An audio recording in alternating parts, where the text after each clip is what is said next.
সম্প্রতি সামাজিক যোগাযোগ মাধ্যমে ছড়িয়ে পড়েছে এক চাঞ্চল্যকর খবর। ভারতের জনপ্রিয় অভিনেতা ধানুষ নাকি হচ্ছেন দেশের পরবর্তী রাষ্ট্রপতি, তবে বাস্তবে নয়, পর্দায়। ভারতরত্ন পাওয়া ভারতের প্রাক্তন রাষ্ট্রপতি ডক্টর এপিজে আব্দুল কালামের জীবনী ভিত্তিক চলচ্চিত্র কালামে প্রধান চরিত্রে অভিনয় করবেন ধানুষ।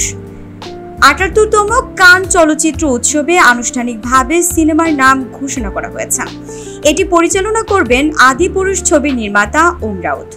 পরিচালক ওম রাউত ভারতীয় গণমাধ্যমকে জানিয়েছেন, কালাম চলচ্চিত্রের মাধ্যমে প্রাক্তন রাষ্ট্রপতি ডক্টর কালামের জীবন ও কর্মের প্রতি শ্রদ্ধা নিবেদন করতে নির্মাণ করা হচ্ছে।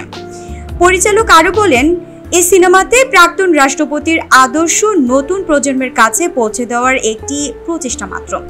ভারতের মিসাইল ম্যান খ্যাত ডক্টর এপিজে আব্দুল কালামের জীবনের উপর নির্মিত এই জীবনী চিত্রে রামেশ্বরম থেকে রাষ্ট্রপতি ভবন পর্যন্ত তার জীবনী পথ তুলে ধরা হবে এই সিনেমাতে।